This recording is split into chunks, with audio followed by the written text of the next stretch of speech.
اور وزارت داخلہ کی طرف سے سیکورٹی کے معاملات اٹھائے گئے تھے کہ جی ہم سیکورٹی نہیں دے سکتے، ہم اپنی فورسز نہیں دے سکتے، تو سپریم کورٹ آف پاکستان نے اس پہ بھی وزارت داخلہ، قانون نافذ کرنے والے ادارے اور ملٹری اور سیمی پیراملٹری فورسز کو حکم دیا ہے کہ وہ الیکشن کمیشن آف پاکستان کی ضروریات پوری کریں ہر صورت میں، اور اگر وہ ضرورت پوری نہیں کرتے تو پھر again election commission of Pakistan کو کہا گیا کہ ہمیں بتانا ہے آپ نے، اور اس کے بعد پھر کورٹ اگلا آرڈر پاس کرے گی۔ اس لیے یہ معاملہ ختم نہیں ہوا، یہ الیکشن کروا کے سپریم کورٹ آف پاکستان نے اپنے حکم پہ عمل درآمد کروانا ہے، عمل درآمد کروانے کے بعد اگلی بات ہوگی۔ اس کے بعد ایک اور کام کیا گیا، اس میں تمام فورسز کو، ہر طرح کی جو بھی وزارت داخلہ کے اندر ہے یا وزارت دفاع کے اندر ہے، تمام فورسز کو حکم دیا گیا ہے کہ وہ الیکشن کمیشن آف پاکستان کو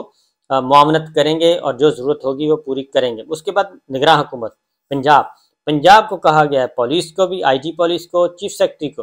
اور صوبائی نگراں حکومت کو، ان کو بھی یہ حکم دیا گیا کہ آپ نے کسی قسم کی ہینکی پھینکی نہیں کرنی، اور آپ نے بھی سپریم کورٹ کے فیصلے کے پر اس کی روح کے مطابق عمل کرنا ہے، اور الیکشن کا پرامن شفاف طریقے سے انعقاد کروانا ہے، امپارشل رہ کے، غیر جانبدار رہ کے، وہ اللہ تعالیٰ نہیں کرنے۔ یہ بھی سپریم کورٹ نے نگراں حکومت کو پابند کر دیا، آئی جی پنجاب کو پابند کر دیا، چیف سیکرٹری کو پابند کر دیا،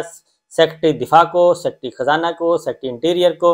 اور دیگر محکموں کو، اور فیڈرل گورنمنٹ کو بھی حکم دیا ہے، فیڈرل گورنمنٹ کو یعنی کہ وزیر اعظم شہباز شریف صاحب کو حکم دیا ہے کہ وہ جہاں جہاں بھی الیکشن کمیشن آف پاکستان کو معاونت کی ضرورت ہے وہ معاونت فراہم کرے گا، اور کسی قسم کی کوئی ہرڈلز کوئی کریٹ نہیں کی جائیں گی، ادروائز باقاعدہ طور پہ اس کے خلاف پھر ایکشن ہوگا، اور ایکشن بڑا سخت ہوگا، اور اس میں وزیر اعظم صاحب بھی ڈسکوالیفائی بھی ہو سکتے ہیں، توہین عدالت کی کارروائی ہو سکتی ہے، اور اگر کسی وزیر نے، کسی وزارت نے، کسی محکمے نے یہ کام کرنے کی کوشش کی اس کی بھی چھٹی ہو جائے گی۔ اس کے بعد ایک جو اور اس اندر اس حکم کے اندر ایک اور حکم ہے، اور وہ ہے کہ جو 3-4 کی بحث چھڑی گئی تھی کہ جی 3 رکنی تھا، 4 ممبر تھا، یا 2 تھا، 3 تھا، وہ جو یہ جس کی وجہ سے یہ کھیل رہے ہیں، کہنا چاہیے یہ میڈیا کھیل رہے ہیں، تو سپریم کورٹ آف پاکستان نے اپنے اس حکم میں یہ حکم بھی دیا ہے کہ جو فیصلہ تھا وہ عدالت کا تھا، وہ 5 ممبرز بینچ تھا، اور وہ 3-2 سے آیا تھا، اور اس پہ there is no question about this issue کہ وہ جی 3-4 کا تھا، 2-3 کا تھا، 4-7 کا تھا، 9-5 کا تھا، وہ اس بحث کو بھی سپریم کورٹ آف پاکستان نے کلوز کر دیا ہے، فل سٹاپ لگا دیا ہے کہ وہ حکم تھا اور وہی حکم صادر رہے گا۔ اس کے بعد ایک اور حکم ہے اندر، جسٹس قاضی فائز صاحب نے ایک حافظ قرآن کے 20 نمبر جو کوئی ایشو تھا، ایک از خود نوٹس، اس کے اندر ایک حکم فرما دیا تھا جسٹس قاضی فائز صاحب نے اور جسٹس محمد امین الدین نے، انہوں نے یہ حکم صادر فرما دیا تھا۔ اس حکم کو صادر ہوتے ہوئے انہوں نے کہا تھا کہ پوری سپریم کورٹ کو آرڈر کر دیا تھا کہ 184 کا اختیار استعمال نہ کریں، تو سپریم کورٹ آف پاکستان نے اس کو بھی کالعدم قرار دے دیا، اور اسے بھی کہا گیا کہ اس کا بھی کوئی آئینی اور قانونی حیثیت اس کی نہیں ہے، لہٰذا اس کی بھی ہو گئی چھٹی، وہ بھی چیپٹر ہو گیا کلوز۔ بلکہ اس کے بعد ایک 6 رکنی بینچ بنایا گیا، سپریم کورٹ آف پاکستان نے 6 رکنی بینچ تشکیل دیا، اور اس بینچ کے حوالے کیا وہ جو عدالت کا حکم تھا، وہ جو جسٹس قاضی فائز عیسیٰ صاحب نے ایک شرارت، میں تو کہوں گا کہ شرارت کی تھی، اس شرارت کو بھی ختم کر دیا گیا ہے، اور وہ 6 رکنی بینچ نے سماعت کی، اور آج ہی سماعت کی، اور اس سماعت کے نتیجے میں 6 رکنی بینچ نے جسٹس قاضی فائز عیسیٰ صاحب کا وہ آرڈر جو تھا از خود نوٹس، اس کو بھی سمیٹ دیا ہے، اور اس میں تھے جسٹس اعجاز الاحسن صاحب تھے، جسٹس منیب اختر صاحب، جسٹس سید مظاہر علی اکبر نقوی صاحب، اور جسٹس محمد علی مظہر صاحب، اور جسٹس سید حسن اظہر رضوی صاحب۔ تو یہ 6 رکنی بینچ نے جسٹس قاضی فائز عیسیٰ صاحب کا اور جسٹس امین الدین کا جو حکم تھا اس کو بھی فارغ کر دیا ہے، اس چیپٹر کو بھی کر دیا ہے کلوز۔ اب ذرا وزراء، اس کے بعد ہوتی ہے جی، یہ تو چیپٹر ہو گیا جی کلوز، 14 مئی کو اب ہوگی پولنگ۔ اب خیبر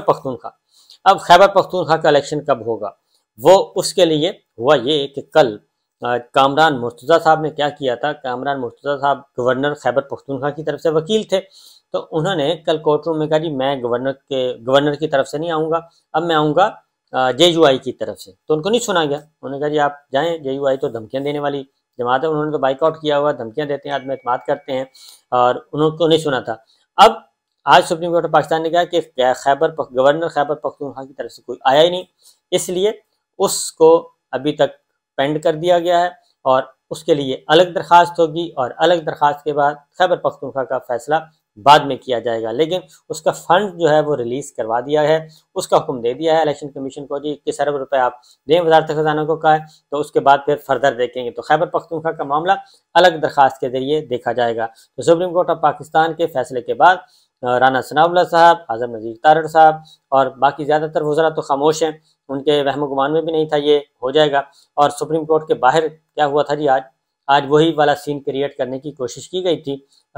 وہ کاپی تو کرنا ہوتا ہے۔ تو آج کیا کیا تھا، رانا ثناء اللہ صاحب، اعظم نذیر تارڑ صاحب اور کچھ اور لوگ جب کورٹ میں آئے تو باہر ایک ٹولی مختصر سی وہ احتجاج کر رہی تھی، اور انہوں نے آنریبل ججز کے خلاف، اسی بینچ کے خلاف نعرے لگائے، سپریم کورٹ آف پاکستان کے خلاف نعرے لگائے، انہوں نے خطبے اٹھا رکھے تھے، اس پہ سپریم کورٹ کے خلاف، بینچ کے خلاف نعرے درج تھے، سلوگنز لکھے ہوئے تھے۔ تو وہ بھی ایک ایکٹ کرنے کی کوشش کی گئی، لیکن وہ تھے مٹھی بھر لوگ، جبکہ اس کے بعد دوسرے سائڈ پہ جو جشن منا رہے تھے، اس فیصلے کو ویلکم کر رہے تھے، وہ وکلا کی بڑی تعداد تھی، پی ٹی آئی کے لوگ پہنچے ہوئے تھے، شہری اسلام آباد کے پہنچے ہوئے تھے، سول سوسائٹی کے لوگ پہنچے ہوئے تھے، وہ جشن منا رہے تھے اور اس فیصلے کا کر رہے تھے خیر مقدم۔ لہٰذا اعظم نذیر تارڑ صاحب نے پریس کانفرنس کی ہے، رانا صاحب ابھی تک نظر نہیں آئے تھے آخری اطلاع تک۔ اعظم نذیر تارڑ صاحب جو دھمکیاں دے رہے تھے، اب وہ آ گئے تھے اپیلوں پہ، اب اس پہ دوسری طرف آ گئے ہیں۔ تو باقی chief justice of Pakistan Umar Ata Bandial صاحب جو ہیں وہ ہو گئے ہیں ایکٹیو، اور وہ اب اپنے اختیارات کا استعمال کریں گے اور وہ بتائیں گے کہ چیف جسٹس آف پاکستان کسے کہتے ہیں، اور جو اندرونی طور پہ شرارتیں ہو رہی ہیں ان شرارتوں کا بھی تدارک کرنے کے لیے انہوں نے اقدامات اٹھانا شروع کر دیے ہیں۔ اور یہ جو کام کیا گیا تھا، 6 رکنی بینچ بنایا گیا، اس بینچ نے اپنا پہلا حکم صادر کر دیا اور سماعت کر کے وہ جو ادھر ادھر سے نکلنے کی کوشش کی جا رہی تھی، اور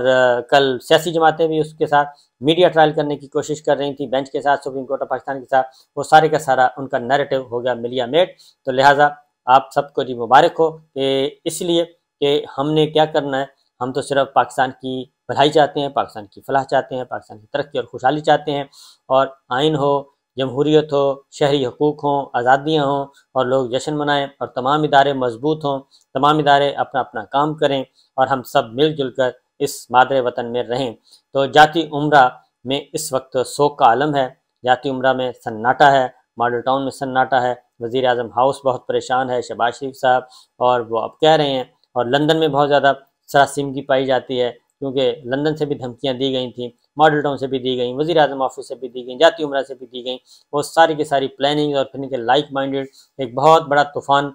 بدتمیزی برپا رکھا 4-5 دن میڈیا پہ آ کے، ان سب کو بھی ایک جواب دیا ہے سپریم کورٹ آف پاکستان نے کہ جناب رول آف لا ہوگا، یہ 1997 نہیں ہے، یہ مولوی تمیز الدین خان کیس نہیں ہے کہ جسٹس منیر اب مر چکا ہے، بلکہ اس کی بدبودار روح جو ہے اس کو بھی عدلیہ سے پاک کر دیا گیا ہے، عدلیہ سے اس روح کو نکال دیا گیا ہے، عدلیہ کو پاک کر دیا گیا ہے۔ لہٰذا یہ ہے اب تک کی کارروائی۔ انشاءاللہ اگلے ولاگ میں مزید خبروں کے ساتھ حاضر ہوں گے، اجازت دیجیے، اللہ حافظ۔